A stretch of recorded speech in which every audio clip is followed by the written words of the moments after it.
посмотришь в городе, вот люди гуляют, хороший тротуар у них, асфальт. Это жители улицы Транспортная поселка Оки. Уже много лет они пишут в самые разные инстанции, чтобы их двор благоустроили, и здесь появилось уличное освещение. Но пока дорога во дворе разбита, дети играют на площадке, которую люди соорудили сами, причем делают это только до захода солнца. Я ходила к начальнику ЖУ и попросила хотя бы вот эти ямы, которые очень большие, чтобы хотя бы щебенку привезли и завалили эти ямы.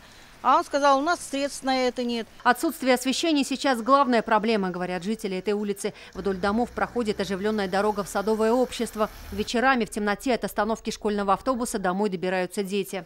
Очень интенсивное движение, и поэтому, может быть, что угодно. Приходится детишек провожать, встречать. Зимой было очень страшно ходить, вообще не было света. Идешь, там фары от машин просто светят тебе в глаза и не знаешь куда, просто по какой стране идти. С просьбой установить фонари жители уже не раз обращались в исполком Казани. Писали в исполком города Казани, писали в отдел архитектуры города Казани, на что получали одни отписки, что извините, денег нет, поэтому мы ничем вам помочь не можем. В поселке Нагорный была такая же проблема с освещением. Ее решили только тогда, когда несколько раз сбили человека, то есть, по-моему, там женщину и бабушку сбили насмерть. В черте Казани сегодня находится около 100 поселков. Вопросом уличного освещения занимается комитет внешнего благоустройства. В этом году планируют построить 45 километров сетей и тоже около 1700 светильников.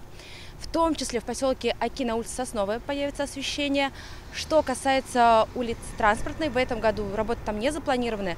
Мы обязательно постараемся учесть в последующие годы. Что касается благоустройства двора и придомовой территории, это уже компетенция управляющей компании. И, как заявили нам сегодня в администрации Советского района Казани, 16-й дом по улице Транспортная не забыт. В 2011 году в доме проводился ремонт кровли. В период с 2020 по 2021 год была произведена установка двухконтурных котлов, что позволяет людям сейчас пользоваться газом. В этом году проводятся работы по замене водного питающего кабеля. Дом 16 по улице Транспортная включен в программу капитального ремонта на 2025 год. Сам же двор этого дома вошел в республиканскую программу на 2024 год. Обещаний придется ждать 2-3 года.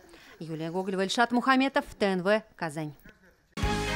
Закажи рекламу на ТНВ. Телефон в Казани 5 705 100.